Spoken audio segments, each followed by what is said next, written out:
Livro Jogos Vorazes, A Esperança. Lido por Camila Saboia. 24. Um arrepio percorre meu corpo de alto a baixo. Será que sou assim tão fria e calculista? Gale não disse: Katniss vai escolher aquele cuja ausência a deixaria com o coração destroçado, ou mesmo aquele sem o qual ela acha que não pode viver.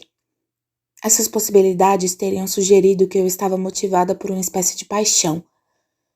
Mas meu melhor amigo prevê que escolherei a pessoa sem a qual acho impossível conseguir sobreviver. Não há a menor indicação de que amor, desejo ou mesmo compatibilidade exercerá alguma influência sobre mim. Vou apenas conduzir uma fria avaliação do que os meus parceiros potenciais podem me oferecer. Como se no fim a questão fosse se, entre um padeiro e um caçador, quem teria mais condições de estender ao máximo possível minha longevidade. É uma coisa horrível o que Gale acabou de dizer, e também o fato de Peeta não refutá-lo, principalmente quando todas as minhas emoções foram tomadas e exploradas pela capital e pelos rebeldes. No momento, a escolha seria simples. Posso sobreviver muito bem sem nenhum dos dois. De manhã, não tenho tempo ou energia para cuidar de mágoas. Durante um café da manhã na madrugada, composto de patês de fígado e biscoitos de figo, nos reunimos ao redor da TV de Tigres para uma das invasões de Beatty. Houve um novo desenrolar na guerra. Aparentemente inspirado pela Onda Preta, algum comandante rebelde munido de uma mente empreendedora apareceu com uma ideia de confiscar os automóveis abandonados às pessoas e enviá-los sem ninguém para as ruas. Os carros não acionam todos os casulos, mas certamente atingem a maioria. Por volta das 4 da manhã, os rebeldes começaram a abrir 3 trilhas separadas, identificadas simplesmente como linhas A, B e C, em direção ao coração da capital. Como consequência, tomaram posse de vários quarteirões com pouquíssimas vítimas. Isso não vai durar muito, diz Gale. Na realidade, estou surpreso por eles terem conseguido manter isso por tanto tempo. A capital vai reagir desativando casulos específicos e depois acionando-os manualmente quando os alvos aparecerem. Poucos minutos depois de sua previsão, vemos exatamente o que ele descreveu acontecer na tela de TV. Um esquadrão manda um carro para um quarteirão, ativando 4 casulos. Tudo parece estar bem. 3 batedoras aparecem em seguida e vão em segurança até o fim da rua. Mas quando um grupo de 20 soldados rebeldes os seguem, são despedaçados por uma fileira de roseiras em frente a uma floricultura. Aposto que Plutarco está se roendo de raiva por não estar na sala de controle num momento como esse, diz Peeta. Beatty devolve a transmissão à capital, onde uma repórter com aparência sombria anuncia aos quarteirões que os civis têm de evacuar. Entre a notícia que ela apresenta e a história anterior, consigo fazer uma marcação no meu mapa de papel para ter as posições relativas dos exércitos em guerra. Escuto uma correria na rua, me dirijo à janela e espio pela fresta das persianas. À luz da manhã, vejo um espetáculo bizarro. Refugiados dos quarteirões, agora ocupados, estão correndo em disparada na direção do centro da capital. Os mais desesperados estão vestidos apenas de pijama e chinelo, ao passo que os mais preparados estão envoltos em camadas de roupas. Eles carregam tudo, de cachorrinhos de colo a caixas de joias e vasos de plantas. Um homem no robe acolchoado segura uma banana madura. Confusas, crianças adormecidas seguem aos tropeços atrás de seus pais, espantadas demais ou perplexas demais para chorar. Pedaços delas surgem rapidamente em minha linha de visão. Um par de olhos castanhos arregalados. Um braço agarrando uma boneca favorita. Um par de pés descalços azulados devido ao frio, pisando nas pedras de calçamento desniveladas na ruela. Vê-las me faz lembrar das crianças do 12 que morreram fugindo dos bombardeios. Saio da janela. Tigre se oferece para ser nossa espiã durante aquele dia, já que é a única que não está com a cabeça a prêmio. Depois de nos colocar em segurança no subsolo, ela vai até a capital recolher quaisquer informações que possam vir a ser úteis. No porão, ando de um lado para o outro, levando os outros à loucura. Alguma coisa me diz que não tirar vantagem da torrente de refugiados é um erro. Que melhor camuflagem para uma fuga poderíamos conseguir? Por outro lado, cada pessoa dispersa vagando nas ruas significa mais um par de olhos à procura de 5 rebeldes à solta. Mas também tem o seguinte: o que ganhamos permanecendo aqui? Tudo o que estamos realmente fazendo é devastar nosso pequeno estoque de comida e esperar. O quê? Que os rebeldes tomem a capital? Isso ainda pode levar semanas para acontecer, e não tenho tanta certeza do que faria se eles conseguissem.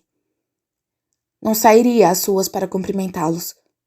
Connie mandaria me arrastar de volta para o 13 antes que eu pudesse dizer cadeado, cadeado, cadeado. Não percorri todo esse caminho e perdi todas essas pessoas para me entregar àquela mulher. Eu mato Snow. Além do mais, haveria uma infinita quantidade de coisas em relação aos últimos dias que eu não teria como explicar com facilidade. Várias das quais, se viessem à luz, provavelmente liquidariam meu acordo para a imunidade dos vitoriosos. E esquecendo de mim, tenho a sensação de que alguns dos outros vão precisar muito disso. Como Peeta, que independentemente de como se interprete a coisa, pode ser visto no filme jogando Mitchell naquele casulo da Reed. Posso imaginar muito bem o que o Tribunal de Guerra de Coin vai fazer com essa imagem. No final da tarde, já estamos começando a ficar inquietos em relação à longa ausência de Tigres. As conversas passam a girar em torno das possibilidades de ela ter sido detida e presa, de nos ter entregue voluntariamente, ou simplesmente ter sido ferida durante a onda de refugiados. Mas por volta das 6 horas, nós a ouvimos chegar. Há um som de passos no andar de cima e em seguida ela abre o painel. O maravilhoso aroma de carne frita impregna o ar. Tigres nos preparou um prato de presunto fatiado com batatas. É a primeira comida quente que ingerimos em dias. E enquanto espero que ela encha meu prato, corro sérios riscos de começar a babar. Enquanto mastigo, tento prestar atenção a Tigres nos contando como adquirir os alimentos, mas a principal coisa que absorvo é que roupa debaixo de pelo é um item de comércio altamente valioso no momento, principalmente para as pessoas que saíram de suas casas sem roupa. Muitas delas ainda estão na rua, tentando encontrar abrigo para passar a noite. Aquelas que vivem nos melhores apartamentos da parte interna da cidade não abriram suas portas para receberem os desalojados. Pelo contrário, a maioria passou a tranca na porta, baixou as persianas e fingiu estar ausente. Agora o círculo da cidade está repleto de refugiados e os pacificadores vão de porta em porta, invadindo locais, se preciso for, para distribuir pessoas pelas casas. Na TV, assistimos a um ríspido pacificador-chefe detalhar regras específicas acerca de quantas pessoas por centímetro quadrado espera-se que cada residente acomode. Ele lembra aos cidadãos da capital que a temperatura vai cair bem abaixo de 0 essa noite e alerta-os de que o presidente espera que eles sejam anfitriões, não somente dispostos, como também entusiasmados nesse tempo de crise. Em seguida, são mostradas algumas tomadas bastante encenadas de cidadãos preocupados, dando as boas-vindas em suas casas a refugiados agradecidos.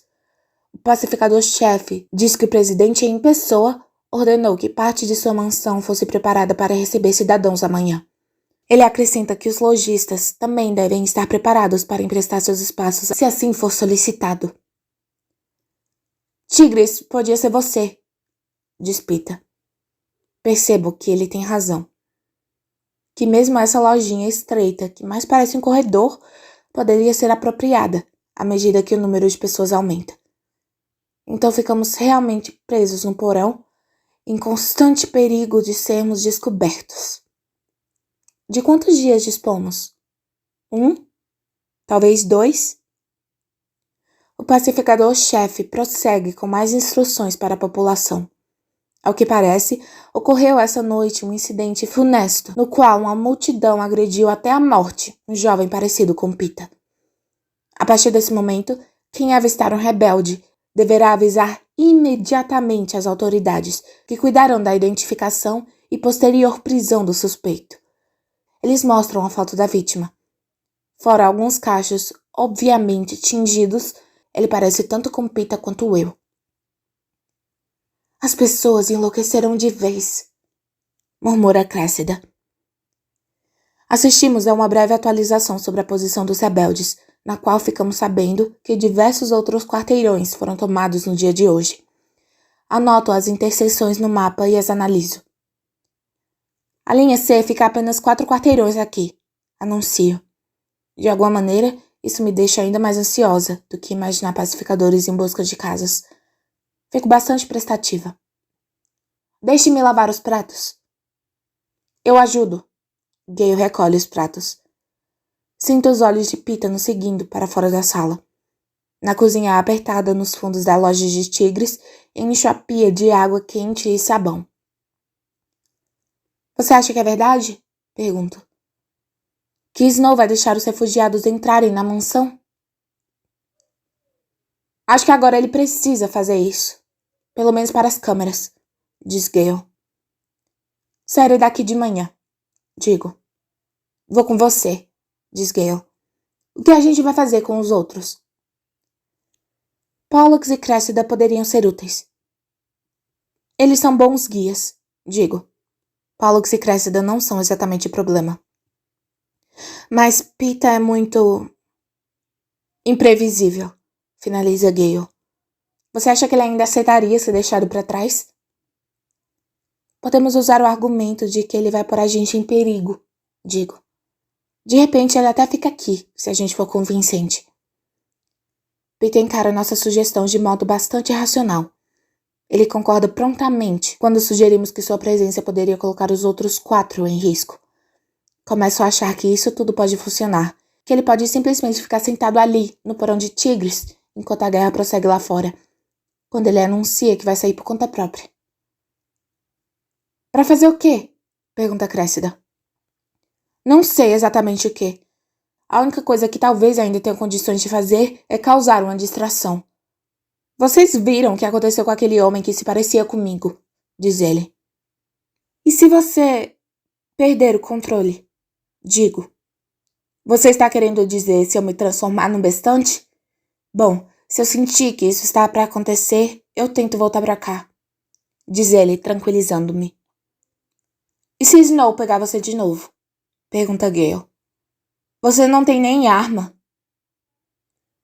Serei obrigado a correr esse risco, diz Pita. Assim como todos vocês. Os dois trocam um longo olhar, e então Gale enfia a mão no bolso da frente. Coloca seu tablete de cadeado na mão de Pita. Este mantém pousado na palma da mão aberta, nem rejeitando e nem aceitando. E você? Não se preocupe.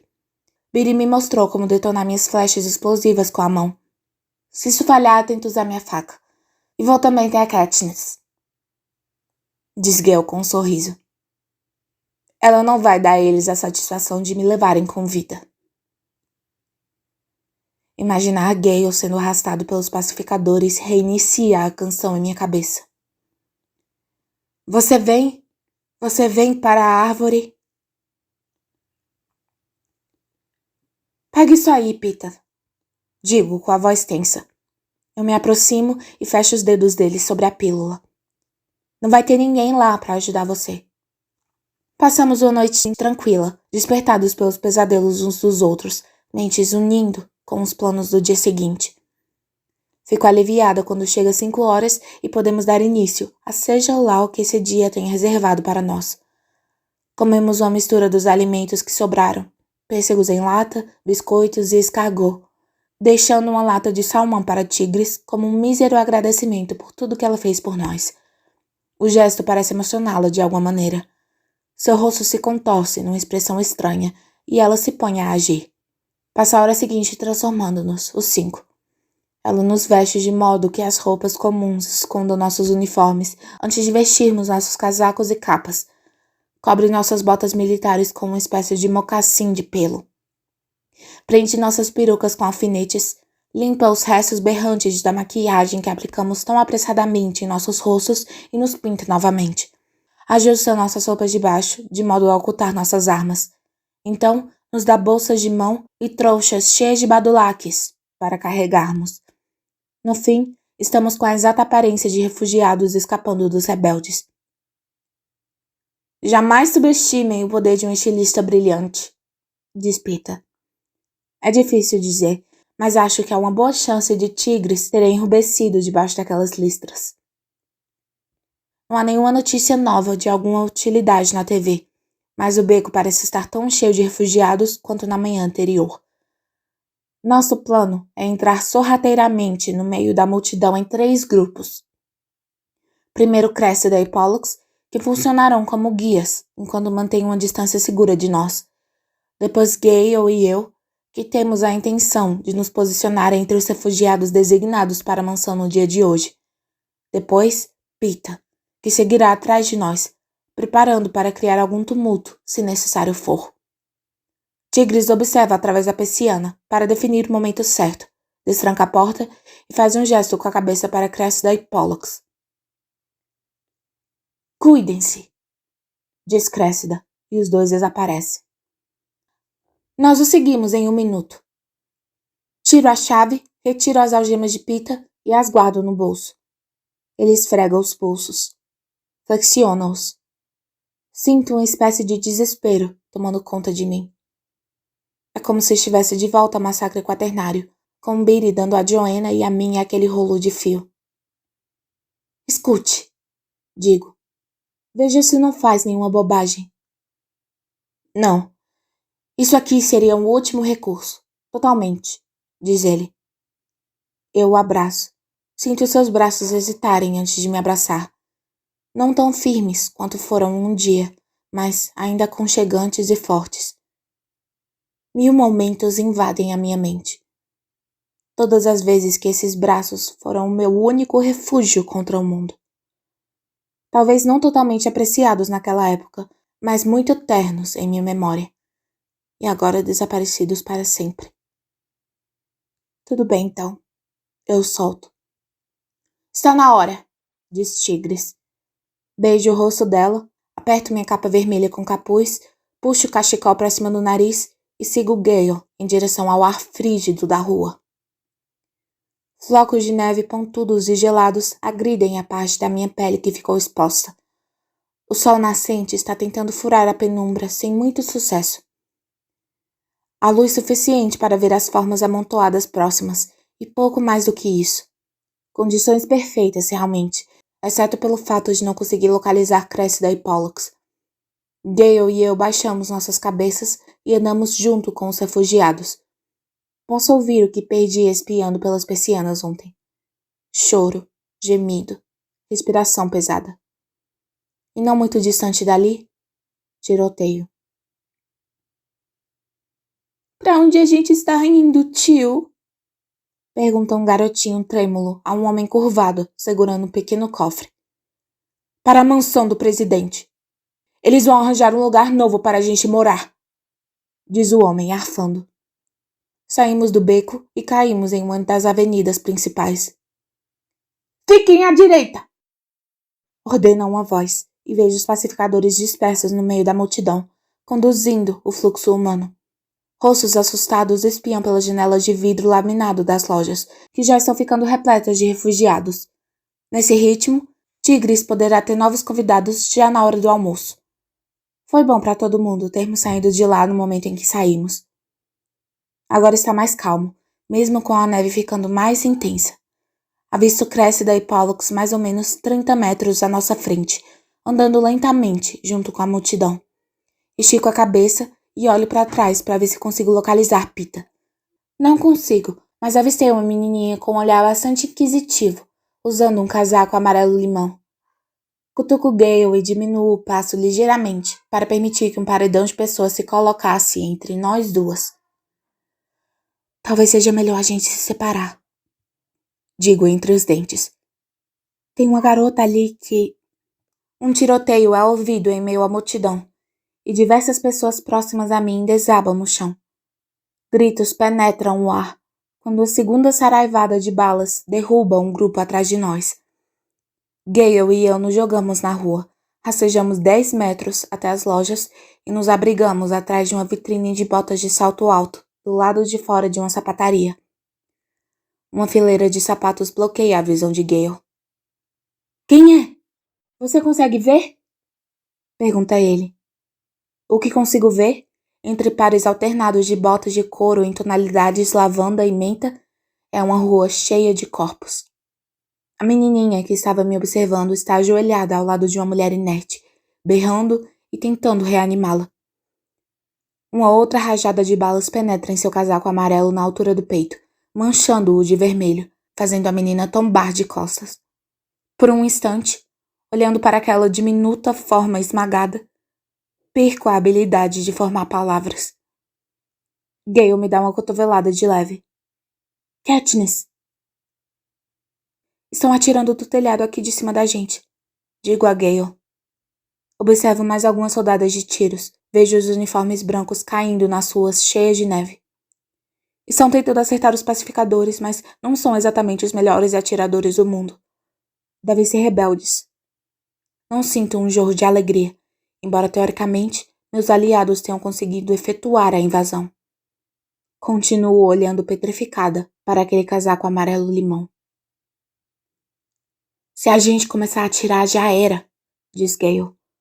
O mundo inteiro vai saber que somos nós. É verdade. Nossas únicas armas são nossos fabulosos arcos. Dar uma flechada seria como anunciar a ambos os lados que estamos aqui. Não, digo com vigor. Temos que chegar no Snow. Então é melhor a gente começar a se mexer antes que o quarteirão inteiro vá pelos ares, diz Gale. Abraçando o muro, continuamos ao longo da rua. Só que o muro é formado principalmente por vitrines. Uma fileira de mãos suadas e rostos boquiabertos está grudada no vidro. Puxo meu cachecol mais para cima do rosto enquanto disparamos por entre cartazes publicitários. Atrás de uma prateleira com fotos emolduradas de Snow, encontramos um pacificador ferido, encostado no muro de tijolos. Ele nos pede ajuda. Gale dá uma olhada na lateral da cabeça do homem e pega sua arma. Na interseção, ele atira em um segundo pacificador, e nós dois ficamos de posse de armas de fogo. E aí, quem a gente deve ser agora? Pergunto. Cidadãos desesperados da capital, diz Gale. Os pacificadores vão achar que estamos do lado deles, e se a gente tiver sorte, os rebeldes vão achar alvos mais interessantes. Fico remoendo a sabedoria embutida nesse nosso último papel, enquanto passamos a jato pela interseção. Mas quando alcançamos o quarteirão seguinte, já não importa mais quem somos, ou o que qualquer outra pessoa é, porque ninguém está olhando para nós. Os rebeldes estão aqui, é fato, transbordando a avenida, abrigando-se em umbrais, atrás de veículos, disparando tiros, vozes roucas berrando ordens, enquanto se preparam para enfrentar um exército de pacificadores que marcha na nossa direção. Pegos no fogo cruzado estão os refugiados, desarmados, desorientados. Muitos deles feridos. Um casulo foi ativado à nossa frente, liberando uma golfada de vapor que escalda todo mundo no caminho, deixando as vítimas rosadas e completamente sem vida. Depois disso, o pouco sentido de ordem que ainda havia se desfaz. À medida que os arabescos de vapor remanescentes se misturam com a neve, a visibilidade se estende apenas à parte traseira do cano da minha arma. Pacificador, rebelde, cidadão, quem vai saber? Tudo que se move é um alvo. As pessoas atiram por puro reflexo, e eu não sou nenhuma exceção. O coração retumbando, a adrenalina me queimando por inteiro. Todos são meus inimigos. Exceto Gale, meu parceiro de caçadas. A única pessoa para quem dou as costas. Não há nada a fazer além de me mover para frente, matando quem quer que se coloque em nosso caminho. Pessoas gritando, pessoas sangrando, pessoas mortas por todos os lados. Quando alcançamos a próxima esquina, o quarteirão inteiro à nossa frente se ilumina num intenso brilho púrpura. Recuamos, nos agachamos embaixo de uma escada e estreitamos os olhos para a luz. Alguma coisa está acontecendo com aqueles que estão sendo iluminados por ela. Estão sendo assaltados por... Pelo quê? Um som? Uma onda? Um laser? Armas caem de suas mãos, dedos grudam-se em seus rostos, enquanto o sangue jorra de todos os orifícios visíveis. Olhos, narizes, bocas, ouvidos. Em menos de 1 minuto, todos estão mortos, e o brilho desaparece. Cerro os dentes e corro, saltando sobre os corpos, os pés escorregando no sangue e nas vísceras. O vento faz com que a neve se transforme em rajadas cegantes, mas não bloqueia o som de uma outra onda de botas vindo na nossa direção. Abaixe! Grito para Gale, e o som da voz sai estridente. Caímos ali mesmo. Meu rosto aterrissa numa poça ainda quente do sangue de alguém, mas me finjo de morta. Permaneço imóvel, enquanto as botas marcham sobre nós. Algumas evitam os corpos. Outras esmagam minha mão, pisam nas minhas costas, chutam a minha cabeça ao passar. Quando as botas dão um refresco, abro os olhos e balanço a cabeça para Gale. No quarteirão seguinte, encontramos mais refugiados aterrorizados, porém menos soldados. Justamente quando parece que seremos brindados com uma pausa, ouvimos o som de algo se quebrando, como um ovo atingindo a lateral de uma tigela, só que amplificado 1000 vezes. Paramos, olhamos ao redor em busca do casulo. Não há nada. Então, sinto as pontas das minhas botas começando a se curvar ligeiramente. Corra! Grito para Gale. Não há tempo para explicações, mas em alguns segundos, a natureza do casulo torna-se clara para todos. Uma fenda se abriu no centro do quarteirão. Os 2 lados da rua ladrilhada ficam dobrados como se fossem 2 abas, tragando lentamente as pessoas para o interior do que quer que exista abaixo da terra. Fico dividida entre sair correndo diretamente para a próxima interseção ou tentar chegar nas portas ao longo da rua para invadir um prédio. Em consequência, acabo me movendo ligeiramente na diagonal.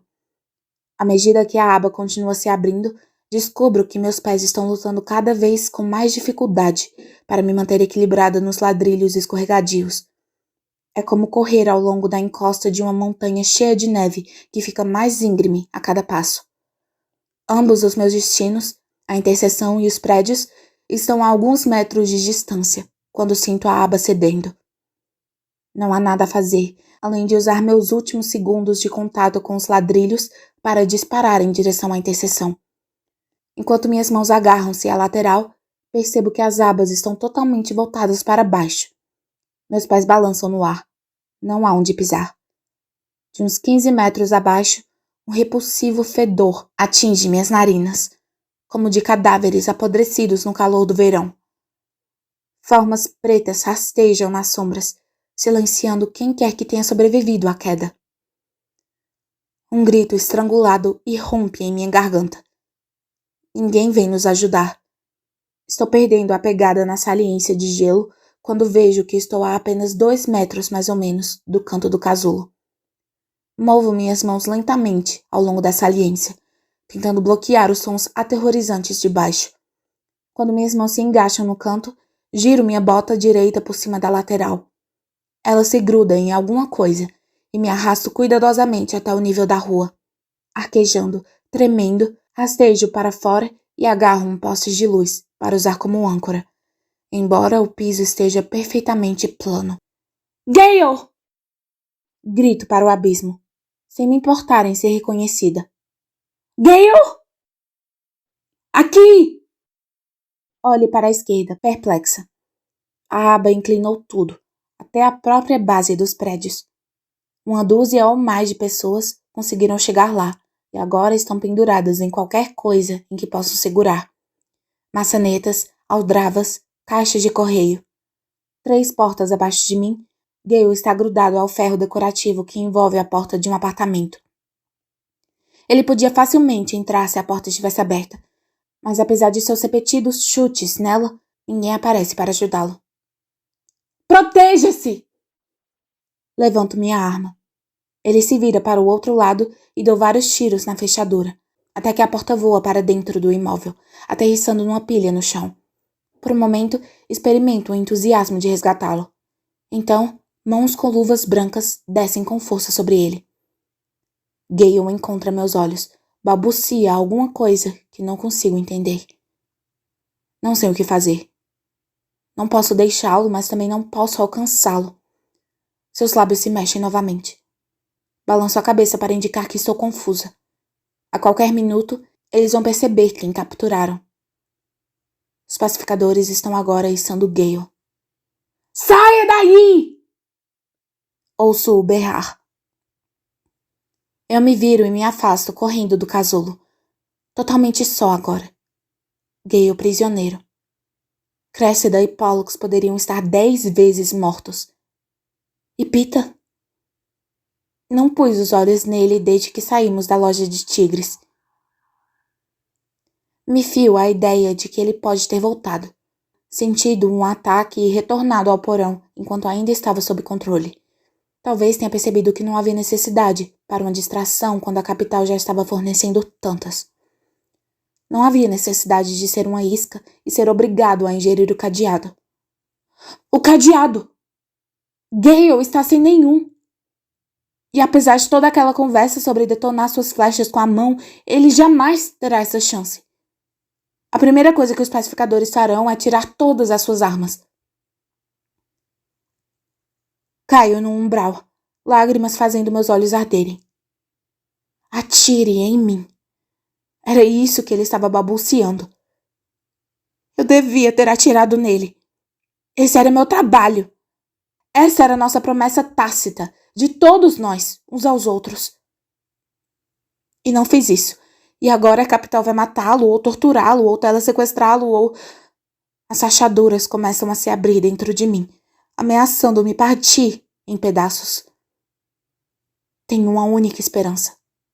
Que a capital caia, deposite suas armas e entregue os prisioneiros antes que possam fazer algum mal a Gale.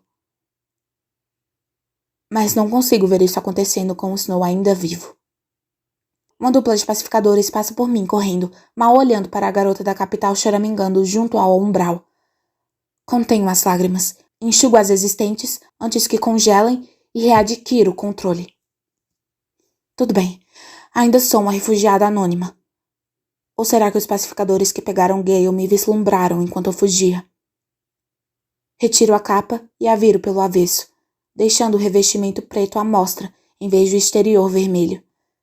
Disponho o capuz de tal modo que esconda meu rosto. Mantenho a arma grudada em meu peito. Dou uma geral no quarteirão. Há apenas um punhado de andrilhos com aspecto entorpecido. Sigo logo atrás de um par de homens velhos que não reparam a minha presença. Ninguém vai esperar me ver na companhia de velhos. Quando alcançamos o fim da interseção seguinte, eles param e quase dou uma topada neles. É o círculo da cidade. Em frente a um amplo espaço circundado por vitoriosos edifícios, situa-se a mansão do presidente. O círculo está cheio de pessoas zanzando de um lado para o outro, gemendo ou simplesmente se sentando e deixando a neve acumular em torno delas. Eu me encaixo de imediato. Começo a tecer meu caminho em direção à mansão, tropeçando em tesouros abandonados e em membros congelados pela neve. Mais ou menos na metade do caminho, me dou conta da barricada de concreto. Tem mais ou menos 1 metro de altura e se estende num grande retângulo em frente à mansão. Qualquer pessoa imaginaria que o local estivesse vazio, mas está repleto de refugiados. Talvez seja esse o grupo que foi escolhido para ser abrigado na mansão. Mas à medida que me aproximo, reparo em outra coisa. Todos do lado de dentro da barricada são crianças, de bebês engateando a adolescentes, assustadas e enregeladas, amontoadas em grupos ou agitando-se entorpecidamente no chão. Eles não estão sendo conduzidos à mansão. Estão sendo colocados em currais, vigiados por todos os lados por pacificadores. Vejo de imediato que aquilo não é para a proteção deles. Se a capital estivesse disposta a salvaguardá-los, eles estariam no interior de um bunker em algum lugar. Aquilo é para proteção de Snow. As crianças formam seu escudo humano.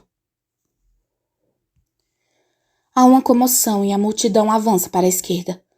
Sou alcançada por corpos maiores, jogada para os lados, empurrada para fora do caminho.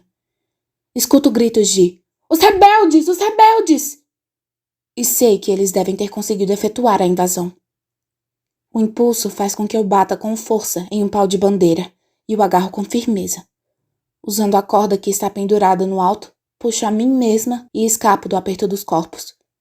Sim, consigo ver o exército dos rebeldes tomando conta do círculo, empurrando os refugiados de volta às avenidas. Vasculho a área em busca de casulos que certamente serão detonados. Mas isso não acontece. O que acontece é o seguinte. Um aerodeslizador com a insígnia da capital materializa-se sobre a barricada das crianças. Dezenas de paraquedas prateados chovem sobre elas. Mesmo nesse caos, as crianças sabem o que existe dentro dos paraquedas prateados. Comida, remédios, dádivas. Eles os abrem ansiosamente, os dedos congelados, lutando com as cordas. O aerodeslizador desaparece. 5 segundos se passam, e então mais ou menos 20 paraquedas explodem simultaneamente. Um ganido pode ser ouvido em meio à multidão. A neve está vermelha e repleta de diminutos corpos despedaçados. Muitas das crianças morrem imediatamente, mas outras estão deitadas no chão na mais completa agonia. Algumas cambaleiam em silêncio, mirando os paraquedas que sobraram em suas mãos, como se eles ainda contivessem algo precioso. Posso afirmar que os pacificadores não sabiam que isso iria acontecer pela maneira como estão arrancando as barricadas, abrindo caminho até as crianças.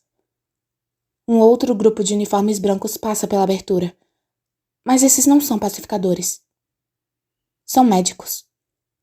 Médicos rebeldes. Eu reconheceria aqueles uniformes em qualquer lugar. Eles se metem em meio às crianças como um enxame de abelhas, brandindo kits médicos. Primeiro vislumbro a trança loira nas costas dela. Em seguida, assim que ela arranca o casaco para cobrir uma criança que não para de chorar, reparo na fralda da camisa para fora da calça. Tenho a mesma reação que tive no dia em que F. Trinket chamou o nome dela na colheita. Pelo menos, devo ter perdido os sentidos, porque me encontro na base do pau de bandeira, incapaz de compreender o que aconteceu nos últimos segundos. Então continuo avançando em meio à multidão, exatamente como fiz antes, tentando gritar o nome dela com uma intensidade que consiga superar o barulho reinante. Estou quase lá, quase na barricada, quando penso que ela está me ouvindo. Porque por um segundo apenas, ela me avista, seus lábios formando meu nome. E é então que os paraquedas restantes explodem.